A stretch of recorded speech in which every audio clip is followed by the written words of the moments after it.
पूजा पाठ तो आप में से सभी लोग करते होंगे, कुछ नहीं तो एक दीपक तो अवश्य प्रज्वलित करते होंगे प्रभु के सामने। पूजा पाठ के साथ साथ कुछ ऐसे विशेष कर्म होते हैं, ऐसी कुछ विशेष आदतें होती हैं जिनका ज्ञान हमें अवश्य होना चाहिए, जिनको सही तरीके से करके हम अपने जीवन सरल सुखमय बना सकते हैं। ऐसी कुछ विशेष बातें होती हैं, पूजा से संबंधित बातें, जिनका ज्ञान हमें होना ही चाहिए। आज की वीडियो में हम बात करेंगे ऐसी ही 10 महत्वपूर्ण बातों की, जिनका ज्ञान हर व्यक्ति को होना चाहिए, हर सनातनी को होना चाहिए, ताकि उससे किसी प्रकार की कोई गलती ना हो। नमस्कार दोस्तों, मैं अंजलि सक्सेना एक बार पुनः स्वागत करती हूँ आपका एक नए वीडियो में। आज की वीडियो में हम जानेंगे ऐसी 10 महत्वपूर्ण बातें जिनका ज्ञान हर व्यक्ति को होना ही चाहिए। सर्वप्रथम जानते हैं कि बहुत से लोग मैंने देखा कि एक हाथ अगर जो है उनका कहीं ना कहीं एंगेज्ड है तो क्या करते हैं वो लोग, एक हाथ से प्रणाम कर लेते हैं। एक हाथ से कभी भी प्रणाम नहीं किया जाता, इससे आपकी वाइब्रेशंस डिस्ट्रैक्ट हो जाती है। हमेशा दोनों हाथ से ऐसे प्रणाम करना चाहिए, एक हाथ से कभी भी प्रणाम नहीं करना चाहिए। एक और चीज है जिसका ध्यान आप लोग को रखना चाहिए। अक्सर आपने देखा है कि आरती के समय लोग जो है ताली बजाते हैं, ताली बजाते बजाते बजाते क्या करते हैं, ऐसे ऐसे मारने लगते हैं, फिर ऐसे भी करते हैं। ये गलत है। हमेशा अगर आपको ऐसे भी ताली बजाना है तो आपका सीधा हाथ ऊपर होना चाहिए, उल्टा हाथ नीचे होना चाहिए। कभी भी उल्टे हाथ से सीधे हाथ पे ताली नहीं बजानी चाहिए, इससे नेगेटिविटी बढ़ती है और पॉजिटिविटी घट जाती है। इसलिए इस बात का भी आपको ध्यान रखना चाहिए। हमेशा या तो आप ऐसे ताली बजाएं, अन्यथा आप ऐसे ताली बजाएं कि आपके सीधा हाथ ऊपर रहे, उल्टा हाथ नीचे रहे। अब जानते हैं कि जैसे लोग चरण स्पर्श करते हैं, तो चरण स्पर्श करते समय आपको जो है वो अपने बुजुर्गों का, बड़ों का जब भी आप चरण स्पर्श करें तो सीधे मतलब कि पैर छूने चाहिए, अंगूठों का स्पर्श अवश्य होना चाहिए, पैर के अंगूठे का स्पर्श अवश्य होना चाहिए, तब पैर छूने का आपको फल प्राप्त होगा। बहुत से लोग जो है वो घुटना छूते हैं, घुटना छूने से दरिद्रता आती है, आप कभी भी आगे नहीं बढ़ पाएंगे अगर आप अपने बुजुर्गों का घुटना छूते हैं। हमेशा आपको चरण स्पर्श करना चाहिए, चरणों को छूना चाहिए। चरणों में भी चरण के अंगूठे का स्पर्श अनिवार्य है। अगर आपको वो स्पर्श मिल जाता है तो समझिए उस व्यक्ति की सारी पॉजिटिव एनर्जीज, पूरा आशीर्वाद आपको प्राप्त हो जाता है। इसीलिए महात्माओं का जो है वो चरण स्पर्श किया था, और जो लोग पुरुष होते हैं वो साष्टांग प्रणाम करते हैं तो उनका पैर अच्छे से स्पर्श करते हैं, ताकि उनका ज्ञान हमें, उनकी शक्ति, उनकी एनर्जी में से कुछ हमें प्राप्त हो जाए। अब जानते हैं जब आप माला जाप करते हैं, मंत्र जाप करते हैं, तो आपको किन बातों का ध्यान रखना चाहिए। सर्वप्रथम तो ढांक के माला जाप करना चाहिए, खुला नहीं करना चाहिए। कोशिश ये करना चाहिए कि कोई कपड़ा आपके हाथ में पड़ा रहे अगर आप माला जाप कर रहे हैं। अगर आप माला जाप नहीं कर रहे हैं, आप जो है वो सिंपली अपने मुंह से जाप कर रहे हैं, तो आपको उपांशु जाप करना चाहिए। उपांशु जाप क्या होता है? उपांशु जाप वो होता है जिसमें ना आपका होठ हिले ना आपकी जीभ हिले, आपके मानसिक जाप होना चाहिए। वो आप जाप करें, इतना कंसंट्रेशन होना चाहिए कि आपका जाप बीच में ना टूटे। उसमें जो है आपको 100 गुना फल प्राप्त होता है जाप का, यदि आप उपांशु जाप करते हैं तो। इसलिए जाप वो करिए जिसमें आपको फल प्राप्त हो, क्योंकि उपांशु जाप सबसे कठिन होता है। जिसमें आप बोल के जाप करते हो उसमें आपका दिमाग कहीं और भी चला जाता है, तो भी आपका जाप चलता ही रहता है। लेकिन उपांशु जाप में क्या होता है, आपके ना जीभ हिल रही ना होठ हिल रहे, आप बोल नहीं रहे हैं, आप मानसिक जाप कर रहे हैं। जब मानसिक जाप कर रहे हैं तो कंसंट्रेशन आपका फुल होना चाहिए, वरना आप भटक जाएंगे, आपका जाप टूट जाएगा। इसीलिए उसका फल 100 गुना होता है। अब यदि आपने जाप अपना पूर्ण कर लिया और आप ऐसे ही उठ गए, तब भी आपको आपके जाप का फल नहीं मिलेगा। इंद्र ले जाएंगे और शुक्र ले जाएंगे। तो इसके लिए आपको अपना जो है आसन जिस पे आप बैठ के जाप कर रहे हैं, उसके नीचे जल डालना आवश्यक है, और उस जल को 3 बार छूट के अपने माथे पे लगाएं या अपने नेत्रों पे लगाएं। ये जरूर करिए ताकि उसका पूर्ण फल आपको प्राप्त हो सके। अब जानते हैं एक और विशेष बात, वो ये कि बहुत से लोग तुलसी रविवार को नहीं तोड़ते, वो तो ठीक है, लेकिन और भी ऐसे दिन होते जब नहीं तोड़ना चाहिए, जिसका ज्ञान ही नहीं होता। क्योंकि लोग सिर्फ जो है वो 7 दिन देखते हैं, सोमवार से लेकर रविवार तक, और तिथियां नहीं देखते हैं। तिथियां का भी थोड़ा बहुत ध्यान आपको रखना चाहिए। जैसे पूर्णमासी को नहीं तोड़ते, अमावस्या को नहीं तोड़ते, संक्रांति को नहीं तोड़ते, मास में एक संक्रांति आती है, उस संक्रांति पे नहीं तोड़ना चाहिए, और द्वादशी तिथि पे कभी नहीं तोड़ना चाहिए। ये तिथियों का भी आपको ध्यान रखना चाहिए। इन तिथियों पे भी तुलसी जी को कभी नहीं तोड़ा जाता है। अगर ज्यादा नहीं रख सकते तो कम से कम पूर्णमासी और अमावस्या का ध्यान तो आपको रखना ही चाहिए। आप जानते हैं कि दीप जलाने का सही तरीका क्या है।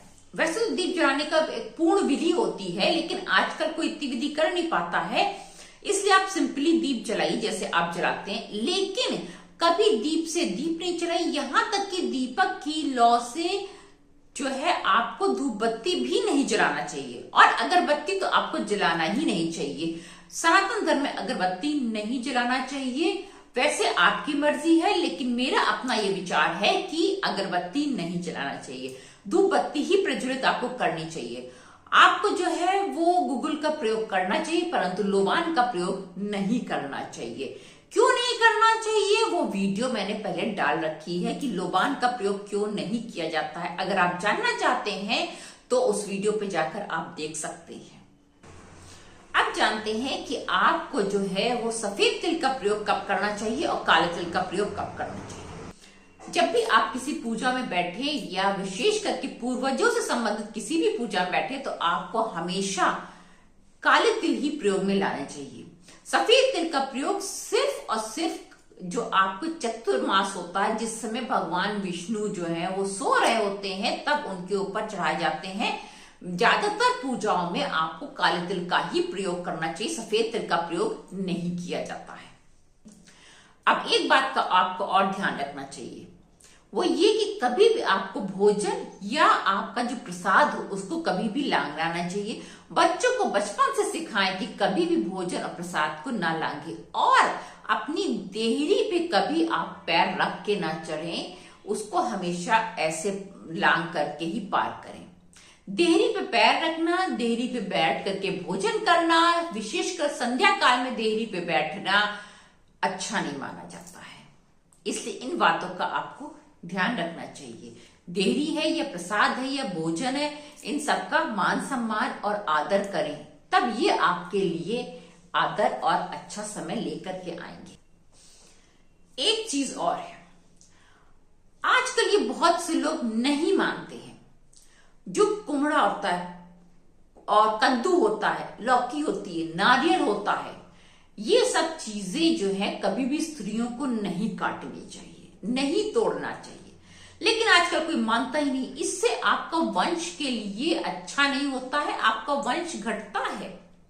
लेकिन आजकल कोई मानता नहीं इस चीज को, और इसीलिए जो है वो आप देखिए कि लोग अकेले घर में रह जाते हैं। अंततः मानना चाहिए, कुछ चीजें जो मानने लायक है वो आपको मानना चाहिए। कद्दू है, लौकी है, लौकी आप चाहे काटे, लेकिन वैसे हम लोग नहीं काटते, अपने घर के पुरुषों से ही कटवाएं, स्त्रियों को नहीं काटना चाहिए। और नारियल विशेष करके स्त्रियों को नहीं तोड़ना चाहिए। लेकिन इसको बहुत से लोग स्किप कर देते हैं ये कह करके कि मेरे पास ऑप्शन नहीं है। लेकिन मैं बता दूं, ऑप्शन इसीलिए नहीं है, ऑप्शन होता अगर इस चीज को आपके और आपके परिवार के लोगों ने माना होता। अब जानते हैं कि दान करते समय आपको किन बातों का ध्यान रखना चाहिए। सर्वप्रथम तो दान कोशिश ये करें कि आप सुबह ही करें, सुबह में दान करना अच्छा माना जाता है। संध्या काल में और खास तौर से उसके बाद आपको सफेद चीजों का दान कदापि नहीं करना चाहिए। दान हमेशा अपने सीधे हाथ से करना चाहिए, कभी भी उल्टे हाथ से दान नहीं करना चाहिए। आप लेफ्ट हैंडर हो या राइट हैंडर हो ये मैटर नहीं करता है, बट आपको दान करते समय आपने राइट हैंड का ही यूज करना है, लेफ्ट हैंड का यूज नहीं करना है। अब जानते हैं कि प्रभु को हमें क्या अर्पित करना चाहिए और क्या नहीं अर्पित करना चाहिए। सर्वप्रथम तो बेलपत्र के बारे में जानते हैं। बेलपत्र आप जो है वो शंकर जी को अवश्य अर्पित करना चाहिए, और आप गणेश जी को भी बेलपत्र अर्पित कर सकते हैं। परंतु शंकर जी को कुमकुम नहीं अर्पित किया जाता है। सिर्फ एक दिन होता है जब कुमकुम अर्पित किया था, वो है शिवरात्रि। इसके अलावा आप किसी दिन भी शंकर जी पर, शिवलिंग पर कुमकुम नहीं अर्पित कर सकते हैं। अच्छा, एक चीज को और ध्यान रखना चाहिए कि बेलपत्र एकमात्र ऐसी चीज है जो आप पलट करके चढ़ाएंगे। उसकी डंडी की जो पीछे की गांठ होती है वो नहीं होनी चाहिए, गांठ तोड़ करके और तब पलट करके चढ़ाएंगे।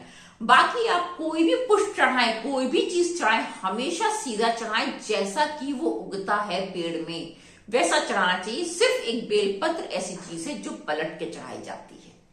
इस बात का भी ध्यान रखना चाहिए। आपको फूल उल्टे नहीं चढ़ाना चाहिए। आपको कोई और पुष्प है, कोई और पत्ती है, अगर आप अर्पित करते हैं तो वो उल्टी नहीं चढ़ाना चाहिए। सिर्फ और सिर्फ बेलपत्र उल्टा चढ़ता है। आप जानते हैं जो अक्षत चढ़ाए जाते हैं प्रभु को, वो कैसे चढ़ाना चाहिए।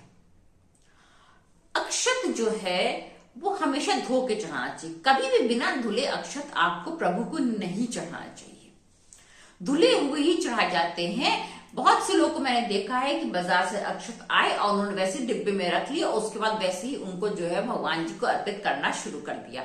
ये गलत है। हमेशा अक्षत जो आप भगवान जी के लिए लेकर के आए साबित हो, कभी भी खंडित ना हो, और उसको धो करके रखना चाहिए।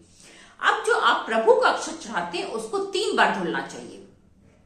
एक बार धो लिया, फिर पानी ड्रेन करने के बाद फिर दूसरा भरा, फिर धो लिया, फिर ड्रेन करने के बाद तीसरा भरा, धो लिया। 3 बार धोकर रखना चाहिए। या तो आप 3 बार धोइए और सुखा करके और उसको अच्छे से रख लीजिए। और जो पितरों का अक्षत चढ़ता है वो सिर्फ 1 बार धोया जाता है।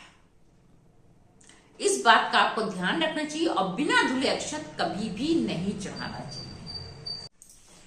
अब जानते हैं कि पान चढ़ाया कैसे जाता है। आप यदि किसी भी प्रभु को, किसी भी भगवान को पान चढ़ाते हैं बिना लगा पान, तो हमेशा अग्रभाग को थोड़ा सा तोड़ करके चढ़ाएं। और अगर आप लगा हुआ पान चढ़ाते हैं तो मीठा पान चढ़ाएं, उसमें चूने की मात्रा कभी नहीं होनी चाहिए। आप कत्था डाल सकते हैं, प्रयोग में ला सकते हैं। मीठा पान में और सारी चीजें, सामग्री जो इलायची वगैरह होती है, गुलकंद होता है, सबका प्रयोग कर सकते हैं। परंतु कभी भी चूने का प्रयोग पान में नहीं करना चाहिए जो आप प्रभु को अर्पित कर रहे हैं। अब जानते हैं कि बहुत से लोग क्या करते हैं कि फूल जो है ला करके फ्रिज में रख लेते हैं और रखने के बाद उसको जो चढ़ा देते हैं, नेक्स्ट डे चढ़ाएंगे, उसके नेक्स्ट डे चढ़ा देंगे। ये गलत है। देखिए, मालिन के यहाँ अगर फूल है तो वो बासी नहीं माना जाता है, परंतु आपके घर आने के बाद अगर आप उसको रख करके चढ़ा रहे हैं तो वो बासी माना जाता है। इसलिए कभी भी बासी पुष्प, सड़े हुए पुष्प नहीं चढ़ाना चाहिए। सड़ा बेलपत्र, कटा पिटा बेलपत्र नहीं चढ़ाना चाहिए। आप ना चढ़ाएं वो ठीक है, परंतु सड़ा ना चढ़ाएं। अब अगर तुलसी पत्र आप तोड़ के रखते हैं तो वो 10 रात्रि तक बासी नहीं माना जाता है। कमल का फूल अगर आप ला के रखते हैं तो वो 5 रात्रि तक बासी नहीं माना जाता है, परंतु बाकी सारी चीजें बासी मानी जाती है। बेलपत्र के साथ भी एक कंडीशन है कि बेलपत्र अगर आपको उपलब्ध नहीं है और आपके पहले चढ़ा हुआ बेलपत्र आपके पास है तो आप उसको पुनः धो करके चढ़ा सकते हैं, वो शुद्ध माना जाता है। इसलिए बेलपत्र के साथ ये कार्य आप कर सकते हैं और किसी चीज के साथ नहीं कर सकते हैं। सिर्फ बेलपत्र आप धो करके चढ़ा सकते हैं। आप तुलसी पत्र 10 रात्रि तक रख के चढ़ा सकते हैं और आप कमल का पुष्प 5 रात्रि तक रख के चढ़ा सकते हैं। बाकी सारी चीजें आपको ताजी ही चढ़ानी चाहिए, बासी नहीं चढ़ाना चाहिए। अब जानते हैं, यदि आप कोई भी विशेष पूजा कर रहे हैं, कोई भी विशेष आप साधना कर रहे हैं, कुछ भी कर रहे हैं, तो हमेशा अपने ललाट पे तिलक अवश्य लगाएं। उसके बाद ही अपने पूजा का कार्य प्रारंभ करें। कभी भी खाली माथे, खाली तिलक, बिना तिलक लगाए आपको पूजा पाठ नहीं करना चाहिए, अच्छा नहीं माना जाता है। रोज की पूजा में भी प्रयास करें कि तिलक लगाएं आप अपने माथे पर। ये थी कुछ ऐसी बातें जिनका ध्यान हर व्यक्ति को रखना चाहिए। आप कोई भी पूजा पाठ करें, परंतु अगर आप ये गलतियां कर देते हैं तो आपके पूजा पाठ का प्रभाव आपको कम मिलता है। फिर मिलेंगे एक नए वीडियो में एक नए विषय के साथ। तब तक के लिए धन्यवाद, प्रणाम।